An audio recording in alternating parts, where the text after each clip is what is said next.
Hello and welcome to the Gooner, a channel dedicated to Arsenal Football Club, who are, as we all know, by far the greatest team the world has ever seen. In this video, I'm going to be taking a look ahead to tomorrow's long-awaited return to European competition with our away game at Sporting Lisbon, discussing potential team lineups as well as all the other news and gossip from our beloved club. Before I do that, though, you may want to consider just gently touching the subscribe button so that I can keep you updated with any news and views from the club on a daily basis.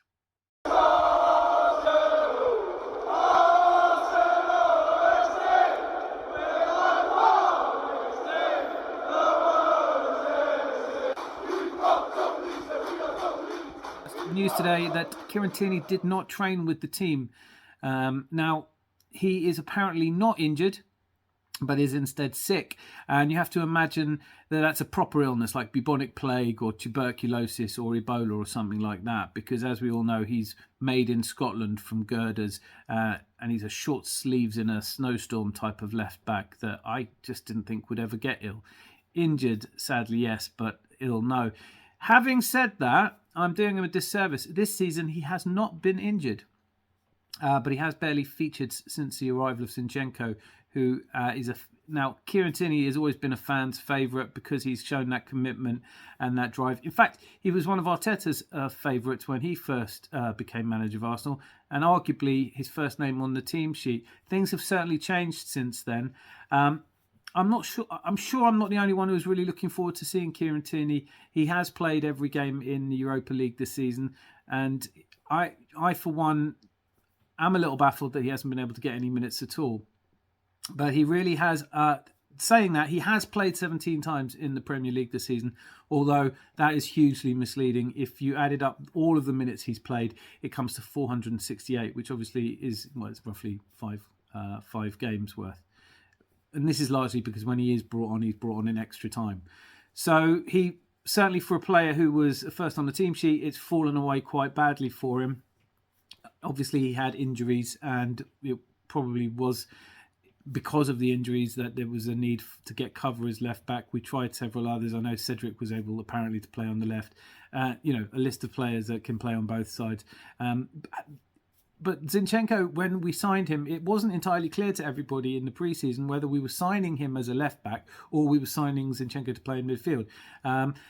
It turns out both. It turns out that that's a new role. Actually, it's 2 in 1. You play left back midfield. That's a role that Arteta, obviously the inverted left back role is something that Arteta has wanted to play, it seems, and even gave it a try with Granit Xhaka at left back, if you remember that, and it was just a bit baffling and certainly didn't work anything like as well as Zinchenko's playing in that position. Although he has had his detractors, but he's certainly come to the squad, brought huge amount of winning mentality.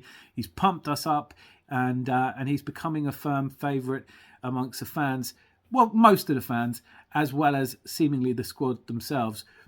And now is beginning to look more and more like one of the captains of the club, which ironically is a role that Tierney was heavily anticipated to take in the departure of Aubameyang. Hasn't worked out like that for him at all, and he seems to have been left out in the cold, which, although you'd think he would really like that, doesn't seem to have suited him so far. Now, Zinchenko is having a wonderful season, and as I said, at the beginning of the season, when it wasn't clear whether we were signing Zinch as a cover for Tierney or as somebody who could play in the midfield, an area that, we're still a little bit light in, I actually, I was talking to somebody about it who pointed out that the problem is that Tierney does not play the kind of football that Arteta really likes. He does not want a left back to go marauding up the left wing and piling in crosses, because we don't really have players in the box to pick them up. Now, with Eddie Nketiah, you could argue we do, but Jesus is certainly not the kind of player that's going to benefit from that sort of football. You'd need a kind of Alan Shearer up front. But now it's looking increasingly like that's true. And Tierney's cutting an increasingly isolated figure within the squad. You don't see him around that much. He's not getting the game time, so he's obviously not talking to the press or the fans as much. And that's led to the increasingly likely looking rumour that he is actually being lined up for a transfer to Newcastle. It's a team that you could certainly see him fitting really well into. I wonder if it's a good idea for us to sell players to teams near us in the table. Just ask Man City how it worked out when they gave us Jesus and Zinchenko. But certainly, as I've said before, Kieran Tierney is a player who's far too good and is in the prime of his career. He's far too good to be on a bench, even if it is the Arsenal bench. And I think with the recent rumours also arriving that Unai Emery, who after all is the manager who signed Kieran Tierney, would also like to see him at Villa, it seems like Kieran will have his pick of clubs to go to. Now, his contract doesn't technically expire until 2026, so you would hope that Arsenal would be able to get a really good transfer fee for his sale, and I think that might be the final push. It's not clear how much we're holding out for. Reports have been around the 30 million. Certainly, since we signed it for 25 million, you'd hope it would go for considerably more than that. But since this is all just speculation, and if we are speculating, why shouldn't I just go for it? I'm going to wildly speculate. I think that Arteta and Kieran Tierney have not necessarily seen eye to eye recently. I think that whether it's because Kieran Tierney's been sulking a little bit because he hasn't had the game time, maybe there has been an actual falling out. But I think what we're seeing here is the kind of ruthless streak from Arteta. Or it's a change we all have to get used to as Arsenal fans. Certainly, I'm the first to admit it. I become emotionally attached to players. I want to give Reece Nelson a 10-year contract. I don't want to see any of them leave ever. But Arteta has to straddle that line. He has to know when you really want it to work for a player, but he just doesn't figure new plans. And it might just be that we've upgraded from Kieran Tierney, and that the money from the Kieran Tierney sale could fund the purchase of a left back who more fits the mould that Arteta's looking to play and can challenge. I do feel it's surprising that given that Kieran Tierney offers you something completely different to Zinch, that he hasn't had as many minutes. But I also think, knowing that the Europa League was coming up, it's clear that Arteta was certainly thinking of starting him. Now, this is the wild speculation. Has there been a falling out? Is Kieran Tierney really unfit? We'll find out anyway, whether he goes with the squad or not. And personally, I'd love to see him play. I can't imagine how sickness would keep him out if he's only had this few minutes. But we will see. I do think that the likeliest outcome at the moment is that Kieran Tierney will be playing elsewhere next season. And so it would be nice to see him play a few times before he goes. Much better injury news in the form of possible return of Gabby Jesus. Now, under Unai Emery, wasn't a lot to cheer. And Good Evening was a nice guy, but I don't think any of us miss him really. I certainly haven't heard anyone saying they miss him. But one of the things you did get from Unai Emery was open and clear idea of who was injured, who was fit, who was playing. Probably didn't do us any favours. Arteta's management style is not that. So you always have to wonder how much of this is true and how much isn't. And certainly his press conference last week, where he said that Gabby Jesus' return to injury was not close, but it wasn't far away either, really didn't illuminate the point too well. I don't know. If he does play, if he is travelling to Lisbon, which he apparently is, then you imagine he's going to get some minutes, because it seems strange to fly him all the way out there when he's not ready to play at all. That said, Eddie Nketiah isn't going to make it. Trossard's still not available. So we are really short of players up front. Certainly Emile Smith-Rowe can play up front, but whether he looks like he's got 90 minutes in him at the moment or not is another thing. We will get to that in due course, but just the update on that is really quite positive news indeed. And I am going to go into predicting the lineup for tomorrow's game, as well as discussing the pertinent question, which is how seriously should we be taking the Europa League? But before we do that, and I seem to be saying this every single show now, I don't like talking about transfers just because it's just a load of nonsense most of the time.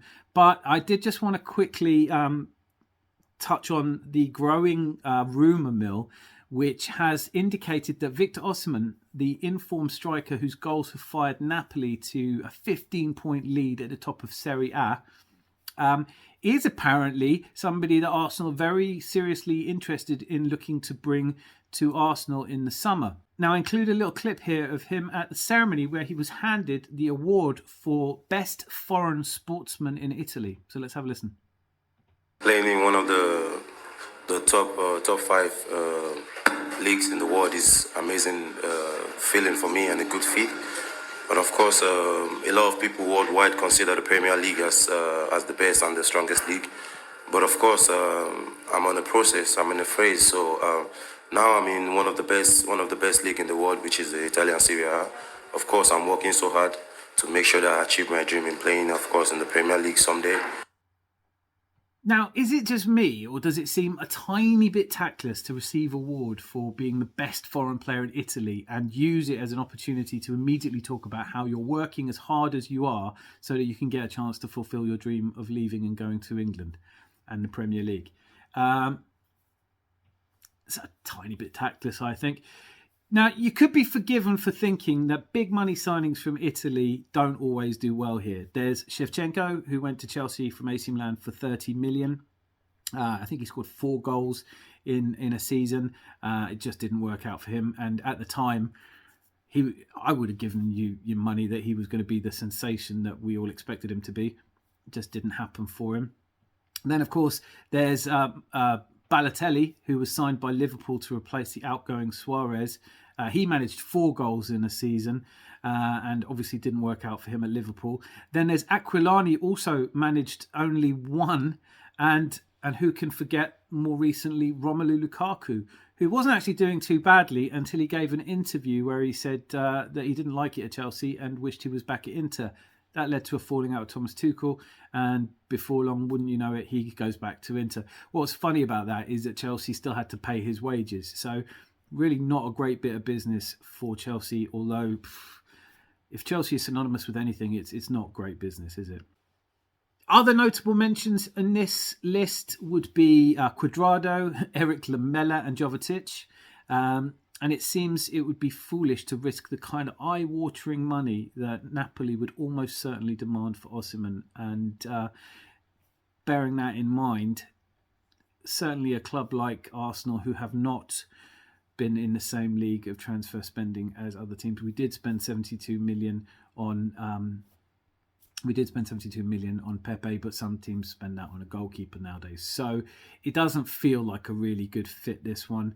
I will say, though, I'm going to say, though, just to balance this idea that signing players from Italy is always a bit of a mistake, the 2 best foreign players to grace the Premier League, I'm going to leave Eric Cantona out of this because, okay, so 2 of the best, but in my opinion, the 2 best Premier League players of all time, Thierry Henry and Dennis Bergkamp, both signed by Arsenal, both signed from Italy, both signed for 7.5 million in case of Bergkamp and 12 million, I think, 12.5 million in case of Thierry Henry. So 20 million for the pair of them. There are good deals to be done out there. And certainly I'm also happy to include Gianfranco Zola when he came to Chelsea, also set the Premier League on fire. So possibly. Overall, though, look, transfer windows are like this. Agents are trying to get hype up their players so that they get money. I think that his comments about joining the Premier League are orchestrated to get the attention of a team. Probably you're looking at a Chelsea who certainly could do with a striker. It doesn't look like João Felix is going to spend any more time than he can or has to at Chelsea. So for me, it feels like, it's this drumming up business, and I don't really see us as being the favourites to land him. And in a world full of in-the-knows who seem to just chuck names at a muddy wall in hopes that some of them stick, the one person you can typically trust on this is Fabrizio Romano, and he came out today and said that in his view and from what he's heard, Arsenal have no intention of signing Victor Osimhen, and in fact their priorities aren't even in that position, which makes sense because if you look at it, we do have Gabby Jesus. I'm not saying it can't both play together, but if they're both playing together, who are you dropping, Odegaard, Saka or Martinelli? And if you're not dropping one of those, then you're starting to look a little bit forward heavy for any team. It's a bit like Spurs in the just in the Klinsmann era. But I don't think that we are signing a striker, not just because we have Gabby Jesus, but because also, even though Victor Osimhen's numbers, he's second in Europe's leading goal scorers on 19 goals. Third place is Mbappe, and I think 4th or 5th place would therefore be Folarin Balogun, who is not. He's only 4 goals behind on 15. So since we have a Folarin Balogun already and don't have to pay for him, since we already have an Eddie Nketiah who apparently has been carrying an injury for a few weeks and that's led to his loss of form, but does have goals on the board, and certainly when you compare it to Shevchenko and Balotelli and the players I listed earlier, is scoring plenty of goals for the team.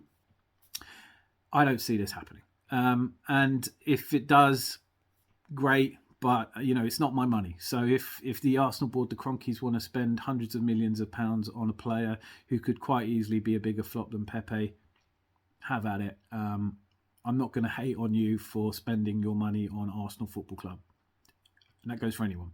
So anyway, that's quite enough of transfer speculation and wild rumours. Let's have a closer look at tomorrow's game against Sporting Lisbon.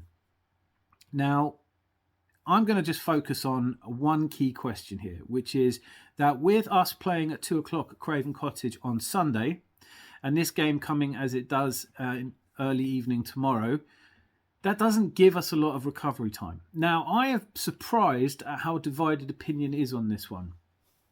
Let's make the case for fielding a full-strength team against Sporting Lisbon. Well, it's a tournament. We only have 2 tournaments we can win this season. The Premier League, which we're doing everything we can. We have 12 more games. And the Europa League. Now, we have not won the Europa League. We have made semi-finals and finals. And it's been a competition I've quite enjoyed, except for the final in Baku and the disappointment in the semi-finals. It's given us a little bit of a fillip, and certainly fresh on the experience of a season without any European football, it does seem strange to be treating it with disdain. But we are talking about a tournament, we are talking about winning a European trophy, which is something Arsenal Football Club have drastically underachieved in throughout our history. In fact, old as I am, I do remember Alan Smith's winner against in the final of '94. Which was a spectacular win against, in fact, Gianfranco Zola, Thomas Brolin and Faustino Esprilla's Parma team that was supposed to walk all over us, but ran into a quite new back four with Seaman in goal, so back 5. It was a real defensive performance, and we managed to score a 1-0 win, and we celebrated like crazy. I can't believe that was the last European trophy. We had the 2000 final in the UEFA Cup of Galatasaray, where we had to take penalties into the end with all the Galatasaray fans in, and they were fairly hostile, to employ legendary understatement. And I seem to remember we skied almost every penalty in the penalty shootout, and the game itself was hugely disappointing. And then fast forward to 2006, where Jens Lehmann gets himself sent off in the final that we had managed to get to, not conceding a goal in the whole of the qualifying phase. It was a remarkable achievement from a team that really, really should have been crowned European champions. I really, really miss European football when we don't play it. I love European games, and so yes, to treat this game away to Sporting in a kind of second string, put out your second string and reverse him, particularly as it now looks almost certain, and I think I can say that without fear of jinxing us, that we are going to be playing in the Champions League next season. This might be our last chance to win the Europa League. Certainly with the way UEFA mess around, there might not be one, and they might have a new cup, or it would be a shame if our last involvement for some time in this wasn't taken seriously enough. Because, the Champions League, as I've already pointed out, is something that we don't typically do well in. Now, I know that Arteta's new reign could see us becoming a dominant force in European football, but just in case, maybe we should take the Europa League seriously. Now, I say that, hopefully that's a fairly compelling case for taking it seriously, particularly up against the Sporting side, who really languished for 20 years behind Porto and Benfica and never really got a look in. In fact, they had to sell Fernandes just to have a chance to win the league. Should be a lesson to Manchester United fans in that somewhere. You're probably still feeling a little bit Gary Neville after Sunday, so I'm not going to try and wind any of you up. But Sporting Lisbon are going to take this probably seriously, and so they should, and so should we realistically. I know that Sporting aren't in with a chance of winning their own division, so it's slightly different. The balance is slightly different for us. But the key element here is we have 2 things that go against us fielding a full-strength team. And I think, first of all, obviously, it's the game on Sunday.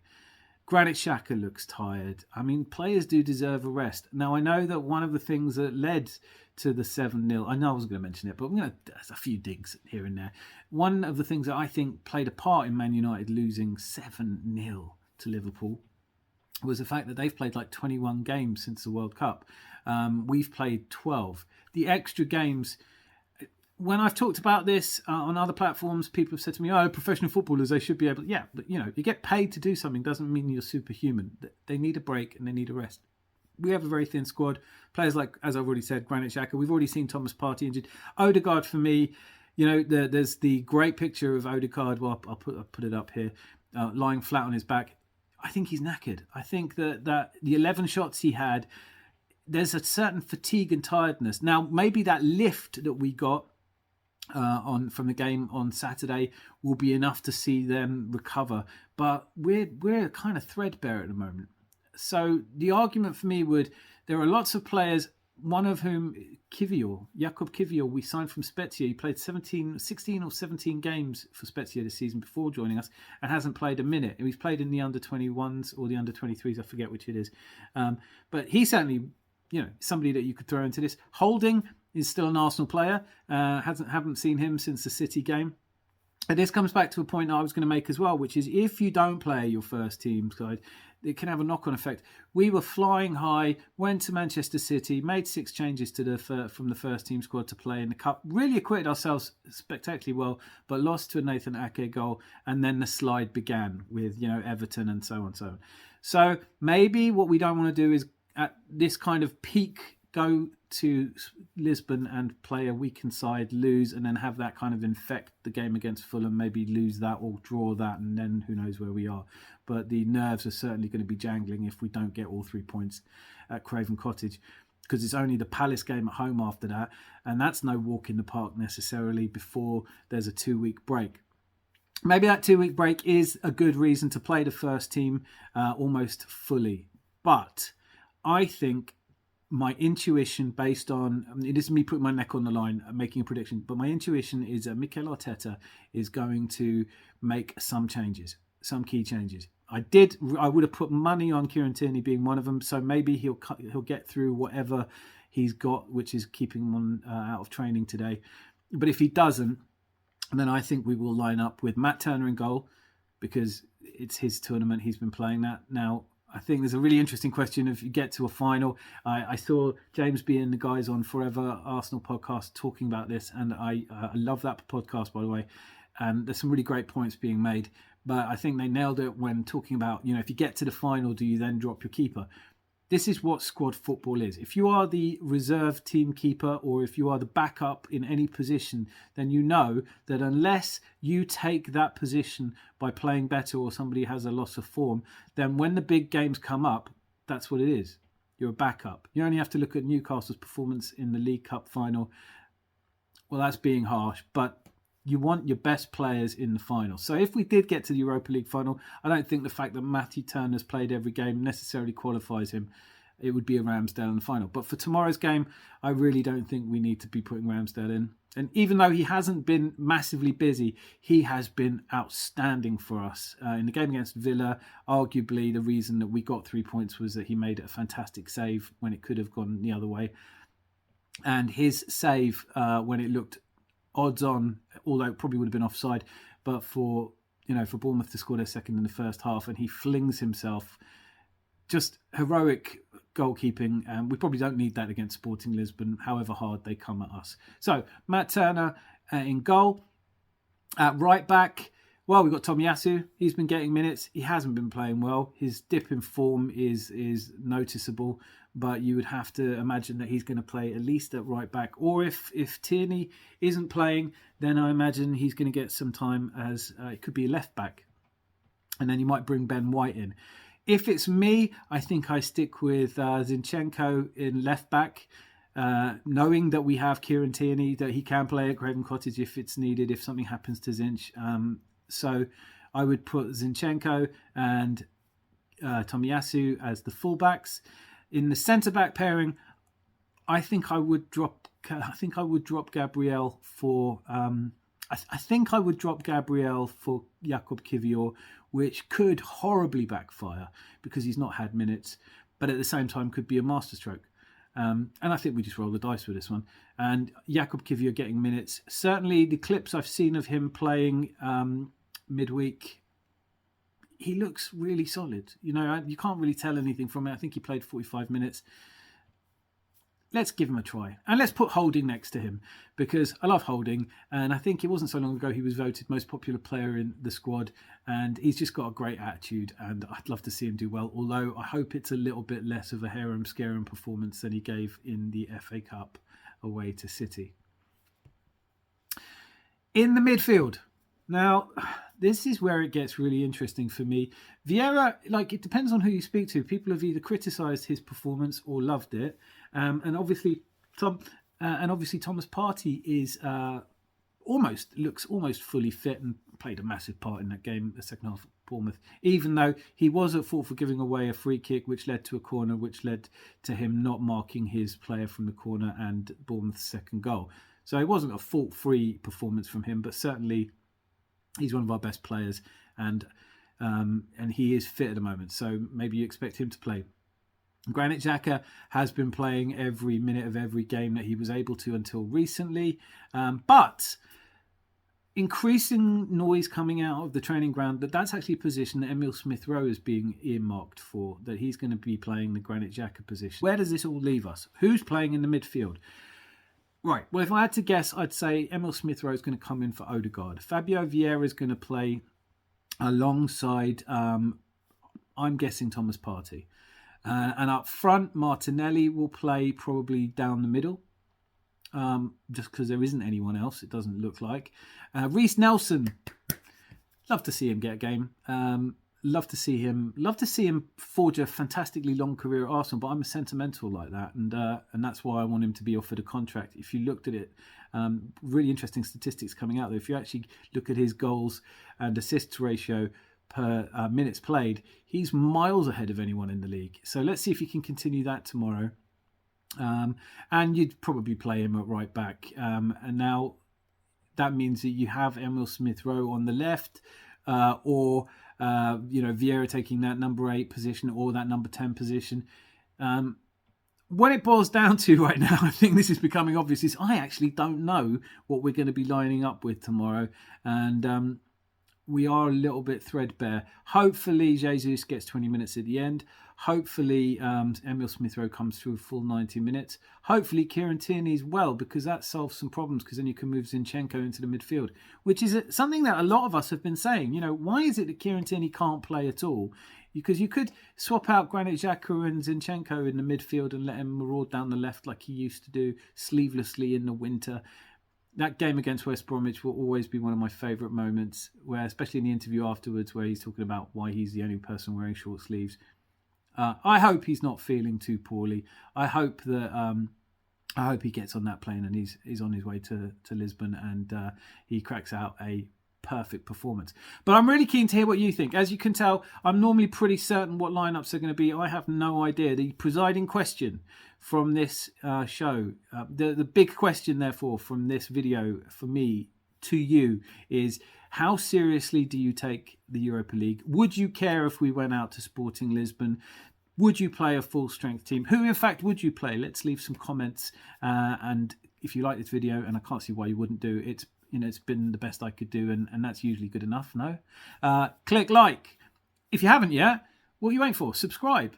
I want to say a massive thank you to everybody who is subscribing. This is a brand new channel. We're in our first month, and the fact that 34 of you have gone out of your way to click subscribe and wish to be regularly updated and have viewed the videos, I am absolutely thrilled by. And we're up to nearly 500 people on the Facebook page. So thank you so much to everybody. Thank you for paying attention for this long. There will be a test at the end of it. I'll see you all tomorrow. Lots of love.